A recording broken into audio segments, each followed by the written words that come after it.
os slides mais para criar um tópico de conversa, tá? O tema que até foi para cobrir a inserção do Brasil no cenário global. Então, eu pensei no seguinte, na seguinte maneira de interpretar essa questão. Como o Brasil deve inserir-se na economia global para melhorar o nível de vida da população? Então, vou falar na situação atual e no que eu acho que a gente precisa fazer. Então, eu vou começar um pouquinho com a situação atual. Em primeiro lugar, é o seguinte. O Brasil é uma economia relativamente fechada. Quer dizer, o que eu quero dizer com isso? Há várias maneiras de você medir a abertura ou fechamento da economia. Uma maneira mais ou menos estándar, você pega todas as importações no país, soma todas as exportações e divide pelo PIB. Tá? Isso dá uma fração. E você vê que nesse gráfico aí, o Brasil é o país que tem a barrinha mais baixa. Isso dá 20 e poucos por cento do Brasil, menos de 30% do Brasil. Aí você tem países como o Chile, que estão acima de 60%. Tem países como a Coreia, que essa conta dá mais de 100%. Esse número pode ser muito grande, porque tanto importação como exportação são números brutos, e PIB é um valor agregado. Então, existe uma diferença. Se você, por exemplo, se uma máquina, se você importa uma componente, você fabrica um iPhone, você importa uma componente que vale 90% do valor e vende ele de volta por 100, né? Então você tem 190 dividido por 10, você tem uma fração muito grande, né? Porque 10 é o valor adicionado e 190 é o valor de importação e exportação. Então esse número não tem que ser menos de 100%. A Coreia, de fato, é uma economia muito aberta, o México é uma economia muito aberta, o Chile é uma economia muito aberta, a Colômbia é menos aberta que o Brasil. O Brasil é dos países, que se a gente pode conversar aqui, é um dos mais fechados que eu conheço. Bom, essa é a primeira coisa. Então, quando você fala da inserção do Brasil no mundo, a primeira coisa para notar é que a gente não é muito inserido. A segunda questão é o que acontece, qual é a história do Brasil no mundo? E esse gráfico eu acho muito interessante. Esse gráfico eu mostro, a partir do ano de 1990, o PIB per capita em poder de paridade de compra, quer dizer, que é uma medida realmente do PIB per capita real, oposto com o nominal que varia, por exemplo, o dólar, evidentemente, subiu de 2 para 2,40, né? Isso não quer dizer que a renda do brasileiro caiu 20%. Né? Então você tenta corrigir, em vez de corrigir por uma moeda, você corrige pelo chamado poder de paridade de compra, você mede quanto que você pode comprar com a renda. E se você olhar o Brasil no mundo, você vê que o Brasil, primeiro, é um país mediano. Isso é muito importante. O Brasil é um país que tem a renda média do mundo. O gráfico em vermelho é a renda média do mundo. Em azul, o Brasil. Você vê que elas estão muito próximas. O segundo fato, de 90 para cá, nós não progredimos em relação ao resto do mundo. Quer dizer, a média da renda do mundo subiu e a renda brasileira subiu a mesma coisa. Nós éramos um pouquinho abaixo da média em 1991, nós somos um pouquinho... nós éramos um pouquinho acima da média em 1991 e nós somos um pouco abaixo da média hoje. Mas são números que não fazem tanta diferença. Então, mas a verdade é que o Brasil não conseguiu, ao contrário de países como a China, como a Índia, como a Coreia, a gente não conseguiu crescer em relação ao resto do mundo. Nós crescemos o que o mundo cresceu.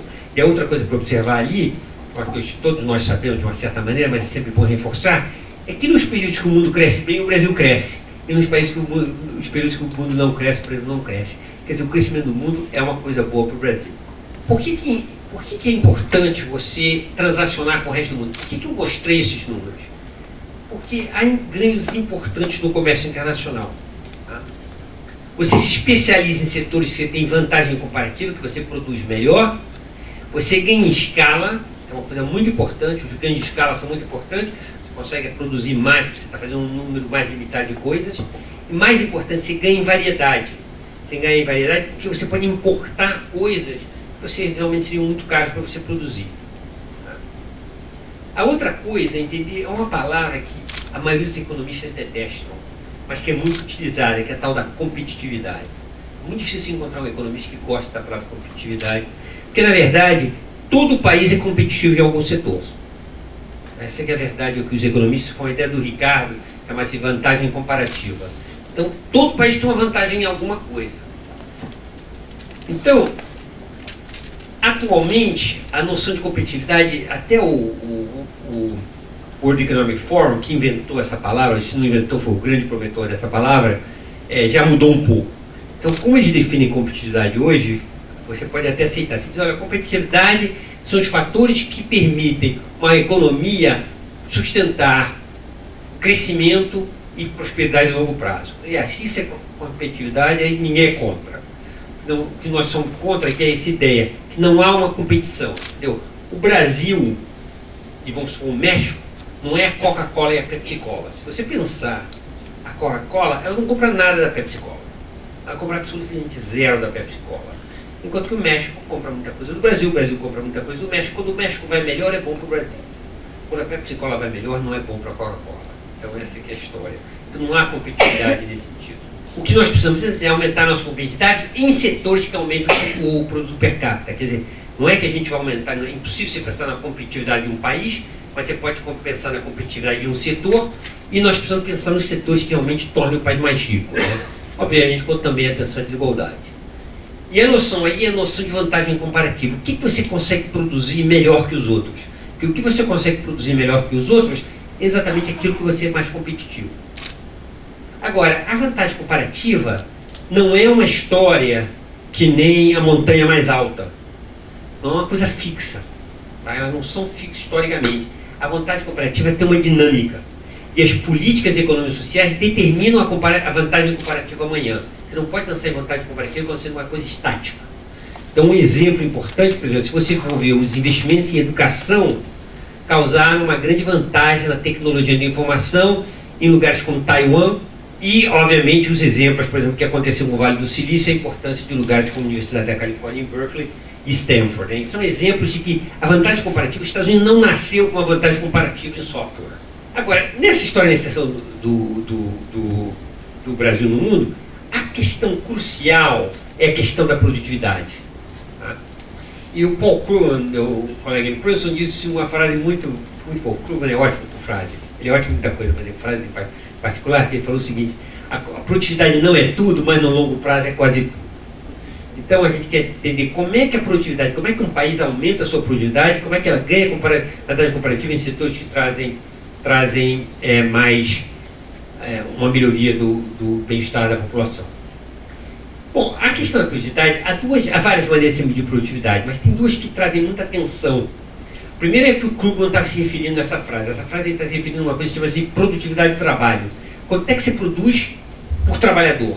Ou quanto é que você produz por cada hora trabalhada? É o PIB por hora de trabalho. Isso tem vários fatores que influenciam. A educação, o capital instalado, eficiência, uso de recursos, etc. Eu vou falar um pouco de cada dessas coisas depois. Mas há um conceito que é até mais interessante, mas mais complicado. Hoje eu vou tentar explicar para vocês um pouquinho, porque também é mais importante, na verdade, que nós economistas chamamos de produtividade total de fatores. O que eu quero dizer com isso? Você pega dois países, ou duas firmas até, você pode fazer isso a qualquer nível que você quiser, e pense que elas utilizassem a mesma quantidade de capital de trabalho. Será que essas firmas ou esses países iriam produzir a mesma quantidade?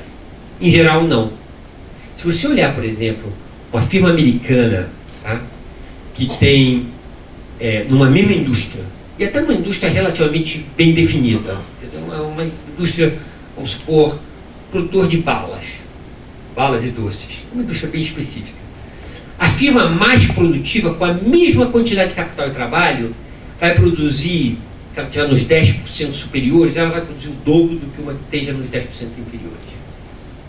Então ela vai produzir muito mais com os mesmos insumos. Essa diferença de produzir muito mais com os mesmos insumos é a chamada produtividade total dos fatores. E essa é a maioria. Quando se fala em produtividade, muito embora o Krugman estivesse falando ali em produtividade do trabalho, essa produtividade total dos fatores é realmente o que diferencia os países.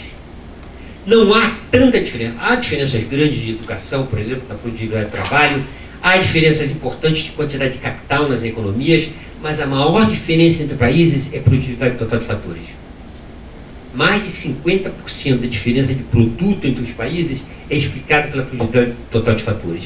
É a mesma quantidade de trabalho, a mesma quantidade de capital, produz muito mais nos Estados Unidos do que aqui. E a gente tem que entender por que isso é verdade. Se você ver a produtividade do trabalho do Brasil e dos Estados Unidos, você tem uma série histórica muito longa. Começa em 1950, que é tão longe quando eu consigo. Historiadores vão mais longe, historiadores econômicos. Mas em dados confiáveis, quão longe você pode ir. Isso significa o seguinte, você olha esse gráfico e diz o seguinte, em 1950, um trabalhador brasileiro produzia entre 17% a 18% do que o trabalhador americano produzia. Esse número mudou, houve um crescimento grande nos anos 50, nos anos 60, atingiu um certo pico em 78, né? E a partir então, aqui chegou o choque do petróleo, o mundo piorou de novo para o Brasil, e nós chegamos hoje, praticamente, nós estamos um pouquinho acima, muito pouco acima da produtividade do trabalhador brasileiro em relação ao americano. A razão que você pega em relação aos Estados Unidos é que é o seguinte, os Estados Unidos, de uma certa maneira, não é o único país, mas é considerado o país da fronteira. Então, todas as inovações tecnológicas, tudo isso acontece muito nos Estados Unidos. E, então, portanto, não é você chegar e dizer assim, olha, quanto aumentou a produtividade do trabalhador brasileiro? Evidentemente aumentou, mas aumentou no mundo inteiro. Então, você quer saber quão próximo da fronteira quanto mais próximo da fronteira nós ficamos. O que esse gráfico mostra? Não muito. Tá? Esse é o primeiro resultado para a gente pensar que o Brasil, nesse período longo de 60 anos, não conseguiu se aproximar da fronteira. A situação é completamente diferente se você olhar países como a Coreia ou a China, etc. Mas eu vou passar para a tal produtividade total de fatores. Para isso você tem uma série mais curta. Essa tal produtividade total de fatores, para quem é aluno e quer saber dessas coisas, é estimada através de um modelo estatístico. Então ela é mais difícil de estimar. Essa série mais longa que eu começo, há também outras séries menos precisas, mas é uma série que começa em 1989 e que existe para todos os países. E aqui eu fiz o crescimento da produtividade total de fatores. Quanto cada um desses países cresceu. E, de novo, os Estados Unidos, que é o país da fronteira, cresceu aproximadamente 12% nesse período da produtividade total de fatores, nesse período de 20 anos, né? 20 e poucos anos. Cresceu 12%. A China cresceu mais de 50%. Então, você vê, a relação China-Estados Unidos, a China realmente diminuiu muito a diferença com os Estados Unidos. Eles são muito menos produtivos que os Estados Unidos, mas eles cresceram 50%, enquanto os Estados Unidos só cresceu 20%. Só cresceu 12%. A Índia cresceu menos que a China e a Coreia já cresceu 65% nesse período. Em relação aos Estados Unidos. Quer dizer, cresceu 5 vezes mais do que o crescimento americano. E o Brasil? Parece que está faltando, não está faltando não. É o número, o Excel, quando faz o gráfico, coloca o número, é quase zero. Então quase zero vira aquilo ali.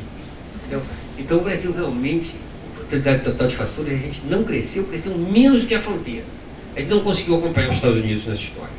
Então, a primeira coisa que você notar é que a produtividade no Brasil estagnou ou piorou em relação à fronteira. Aí depende da estatística que você fizer. Mas isso não é universal, e é uma coisa interessante que mostra pra gente o que poderia ter sido feito no Brasil. Porque se você olha certos setores, como a agricultura, houve um grande crescimento da produtividade relativa na agricultura. Por exemplo, de 1986 a 2000, a produtividade total de fatores na agricultura cresceu 3,3% ao ano. Enquanto o Brasil ficou no zero, essa 3,3% por 10 anos, dá um número grande. São números quase chineses naquele gráfico. Na criação de aves e porcos aumentou 10% ao ano. Agora, quem tinha uma maquininha aí, faz 10% ao ano durante 15 anos, quanto é que dá? Não dá 150% não, dá mais de 300%. Você compõe esse número. Então, você tem realmente o crescimento da produtividade enorme. Entre 2000 e 2009, depois, quer dizer, porque eu dividi esse período até 2000, de 2000 a 2009, não há dados pós-2009, esses dados de produtividade total de fatores são um pouquinho atrasados, não existe para a agricultura pós-2009. Mas 2000 a 2009, a produtividade total de fatores da agricultura brasileira cresceu 5,6% ao ano. São números melhores que os coreanos para a economia como um todo.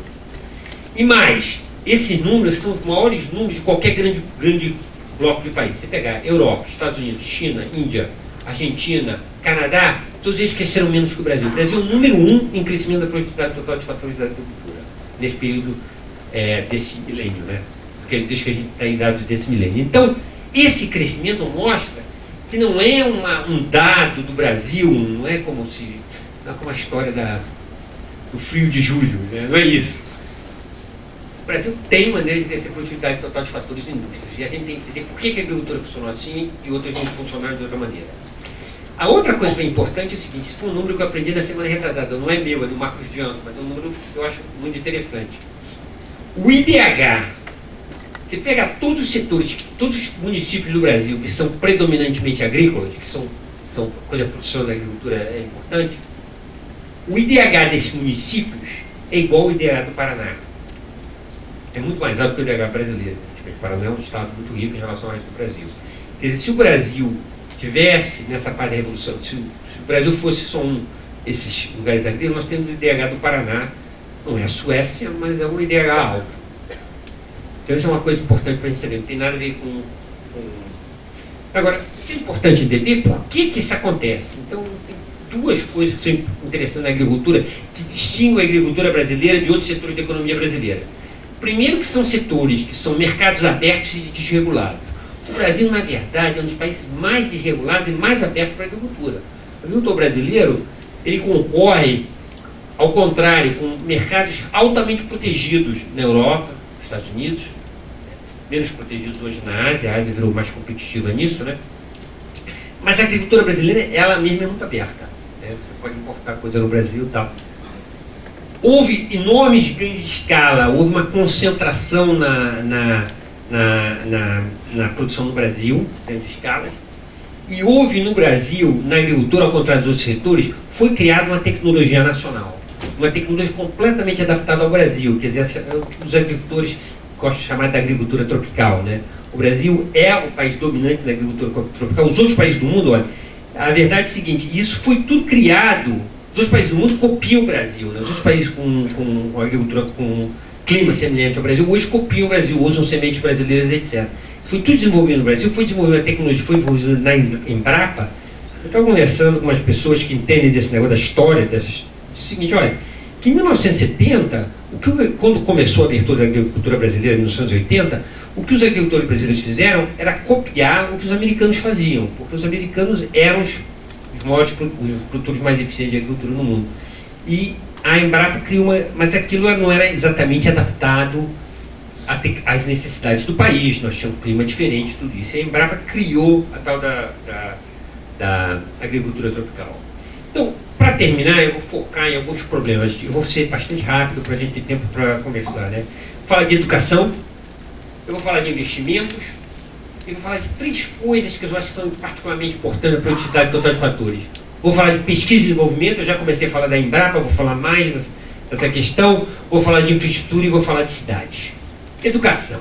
Se você olhar em 1985, nesse gráfico aqui, você colocar o produto dos países, e aqui você colocar a porcentagem da população que está na escola secundária, da idade apropriada que está na escola secundária.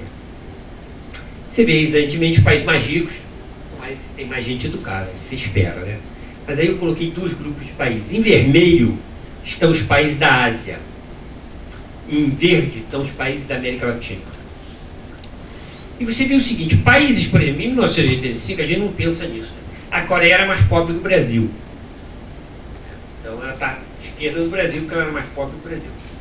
Mas ela tinha um nível educacional muito mais alto. Essa reta representa o nível educacional esperado para uma economia de uma determinada renda.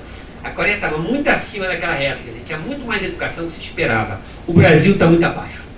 Taiwan, apesar de ser muito mais pobre, que o nível de renda do Brasil, tinha um nível de educação dos países da América do Norte ou da Europa Ocidental. Então essa é a primeira coisa para notar, né? Então o Brasil era um país que até 1985 tinha um nível educacional muito baixo. O que aconteceu? Houve uma grande mudança. Eu acho que a única maneira mais simples de explicar essa mudança é a Constituinte de 88. Né? A partir da Constituinte de 88, o Brasil começou a botar mais dinheiro em educação. Se você olhar a taxa bruta de frequência da escola secundária, que significa que se divide a população da idade adequada, tá? Como denominador, e no numerador você coloca as crianças que estão na escola secundária. Esse número é frequentemente acima de 100%, que tem muita criança atrasada, né? Criança que podia estar fora, né? Que não está, né?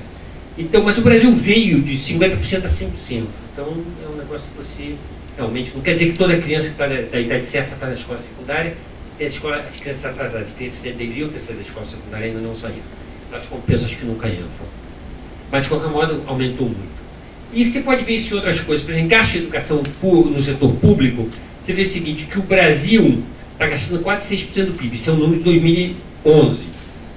Isso é antes esse negócio do pré-sal, né? E nesse grupo de países, é o que gasta mais, com porcentagem do PIB, e gasta igual aos países ricos, os países da OECD. Então o Brasil hoje gasta em educação o que um país rico gasta, com porcentagem do PIB. Se você for ver a média dos anos de educação, você vê que houve muito progresso no Brasil. Em 1980, o brasileiro médio, tinha menos de 3 anos de educação. Hoje, ele já está chegando a 8, está com 7 e pouco. Né? Então, ele foi alcançando, obviamente, está abaixo da Coreia, ele está abaixo do Chile, mais ou menos no mesmo nível da Colômbia, um pouco abaixo do México, mas realmente houve um progresso enorme em termos de educação. E melhor que isso, se você olhar uma criança nascida no ano passado e projetar o número de anos de educação que você espera que essa criança vai ter, você vê que o Brasil está no mesmo grupo que os outros países. Você vê, nesse país a Coreia está um pouco acima, mas os outros estão todos em torno de 14 anos, que é o que você espera que o brasileiro. Então isso é progresso. Agora, o que não houve? Ainda não houve progresso na qualidade da educação. E a qualidade da educação, agora que nós temos medidas, agora existem pela primeira vez na história, nós temos boas medidas de qualidade de educação que a gente pode comparar entre os países. São os resultados do PISA. Os resultados do PISA é o mesmo exame para todo mundo, né? O Brasil ficou mais de um desvio padrão abaixo da média da OECD no PISA 2009, que é o último protocolo. Quer dizer, nós estamos com um nível de qualidade ainda muito baixo. Isso se reflete, porque nós sabíamos que mais importante que o número de anos de educação é essa medida de qualidade da educação. Quando você faz uma regressão usando a qualidade da educação, ela explica muito melhor do que os anos de educação. Então nós temos um problema de qualidade. Bom, deixa eu falar rapidamente de poupança e investimento. Essa história da poupança e investimento no Brasil. O Brasil tem investido em torno de 20% do PIB, alguns anos um pouco mais, um pouquinho a mais, nós tivemos um pouquinho a mais na época logo depois do Plano Real, também alguma subida por volta de 2003, 2004, mas nós estamos investindo em torno de 20% do PIB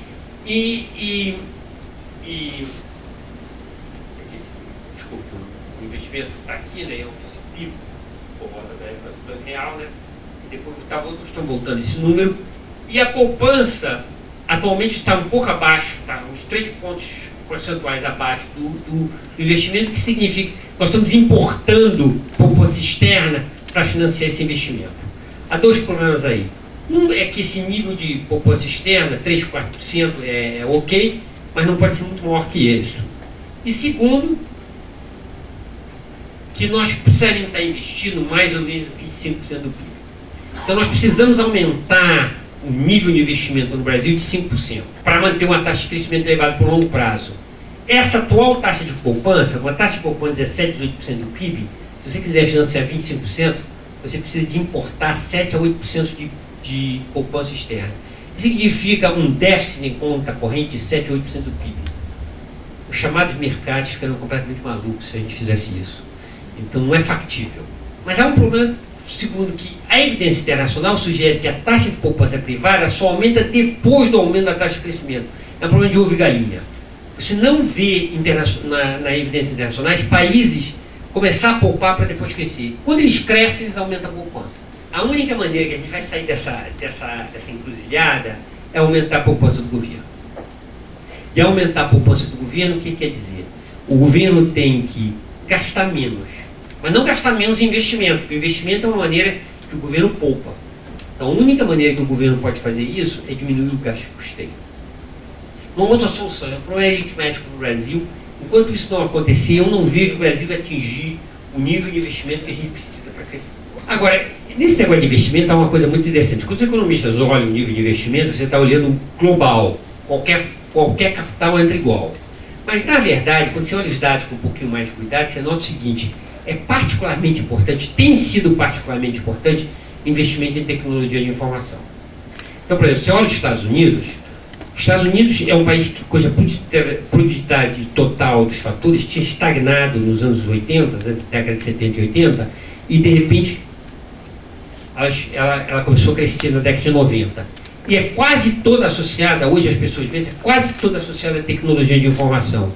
Quando você olha na Europa, você pode ver que o menor investimento na tecnologia de informação na Europa explica o menor crescimento da Europa em boa parte. Então nós temos que todos sentar aqui e agradecer a lei da informática pelo impacto que ela teve no crescimento do Brasil. Quer dizer, essas coisas não é que o Brasil era destinado a ter um comércio pouco eficiente, não era um destino da nação, né? Alguém sentou e desenhou a tal lei da informática. E no momento que ele desenhou a lei da informática, ele nos deu como presente um sistema de... Eu fico desesperado às vezes numa loja no Brasil, quanto tempo demora o cara para me achar as coisas, etc. Mas isso não é culpa dele, não é culpa do dono da loja, não é culpa de ninguém. A culpa não é nem culpa, né? Quer dizer, eu diria, o criador disso foi o criador da lei de informática. Então, deixa eu terminar falando da produtividade total de fatores. Eu vou falar em pesquisa, desenvolvimento e infraestrutura e cidade. Tem meu tempo. Dois desses temas são muito interessantes. Um é investimento em pesquisa e desenvolvimento. Muita gente pensa que a história de pesquisa e desenvolvimento é negócio para americano.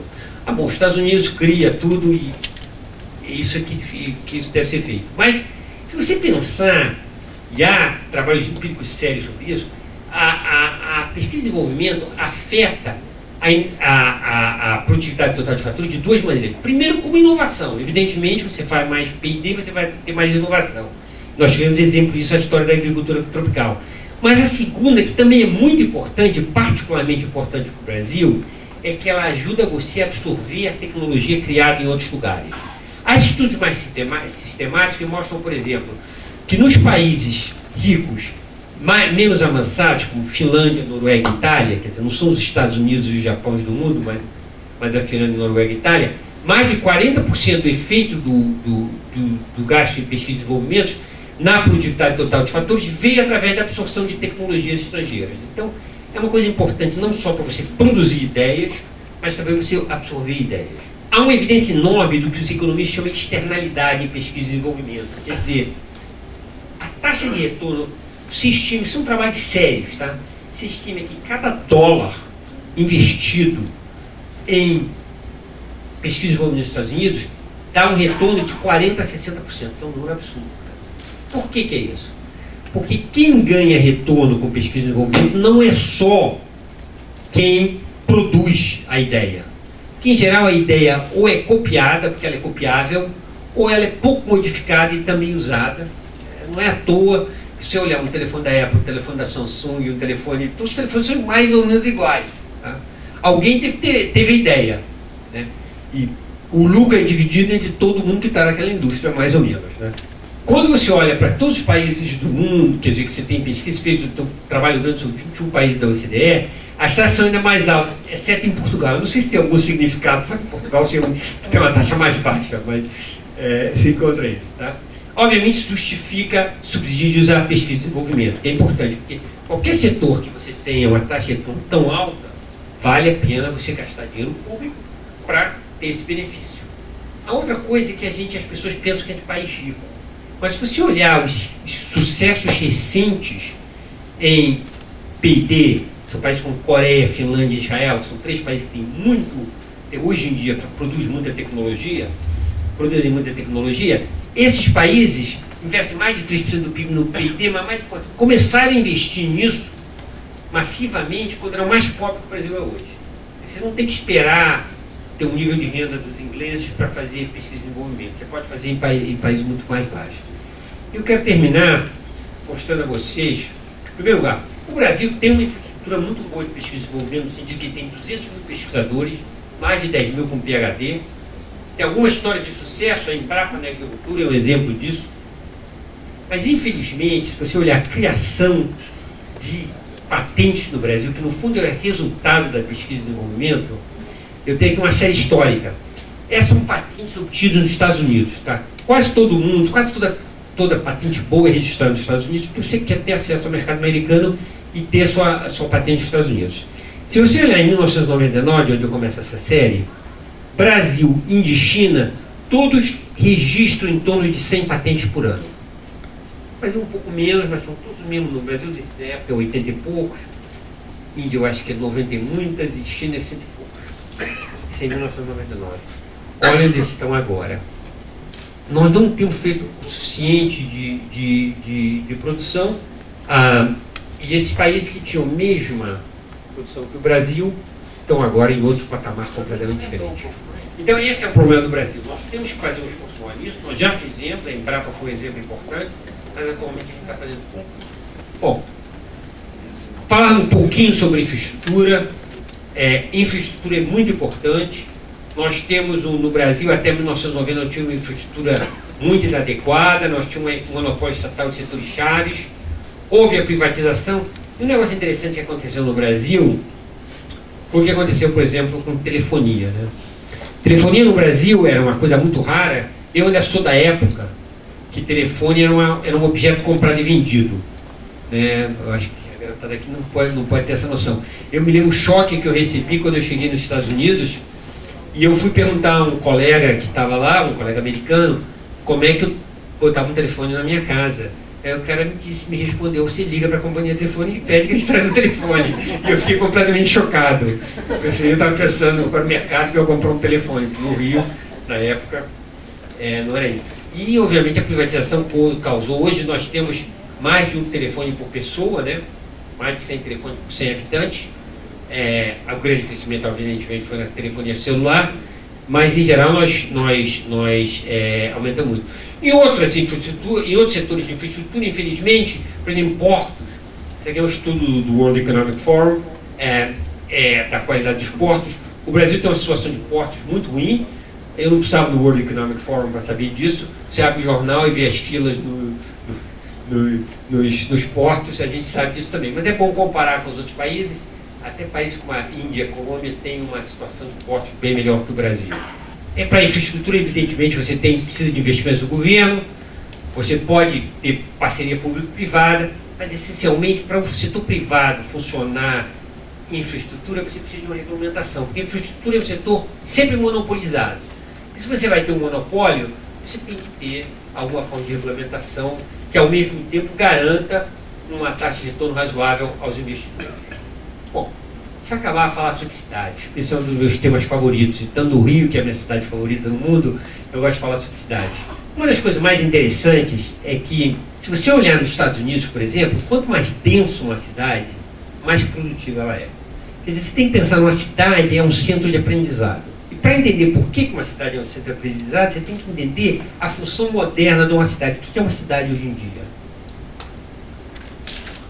Até o terceiro quarto do século XX, até 1975, as cidades eram essencialmente centros industriais. As cidades eram uma maneira de você economizar do custo de transporte. Você abriu uma fábrica de automóvel em São Paulo, porque as fábricas de autopeças estavam em São Paulo. E as fábricas de autopeças estavam em São Paulo muitas vezes porque as fábricas de metais, fabricadores de metais também estavam em São Paulo. Então as cidades eram uma concentração de produção, né?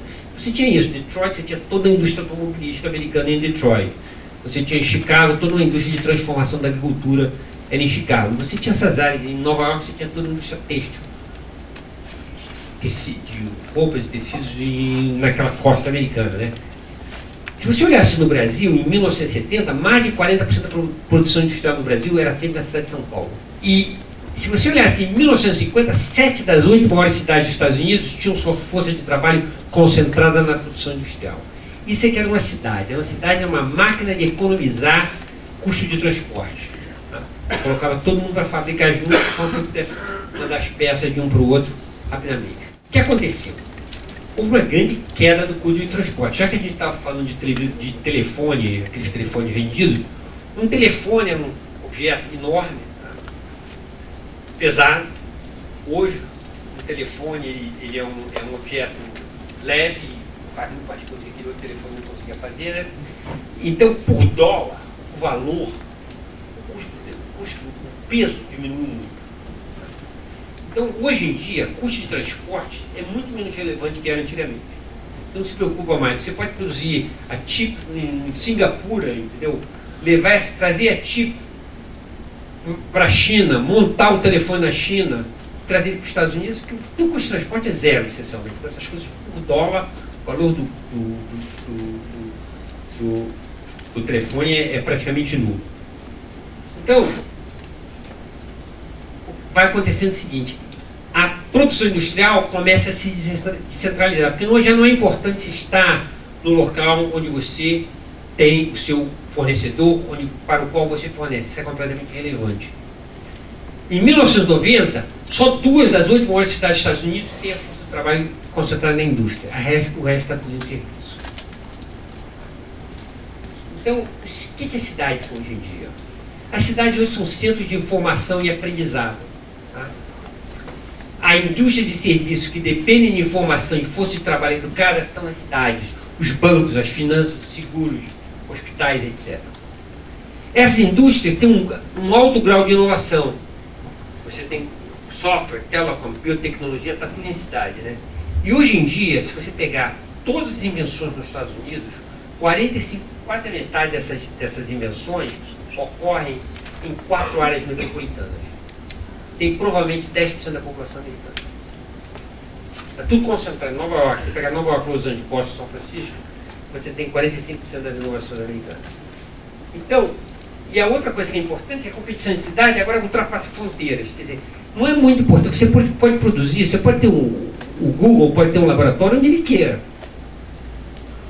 Desde que ele acha que ele vai atrair a força de trabalho certa, para eles é completamente irrelevante onde é o laboratório, porque o laboratório da Google está na rede com os outros laboratórios da Google. Não faz a mínima diferença se eles abrem um laboratório em Nova York ou se abrem um laboratório no Rio de Janeiro. Sob esse ponto de vista, é completamente irrelevante. O que é importante é onde a Google vai atrair a força de trabalho mais educada, a força de trabalho mais interessante, mais criativa.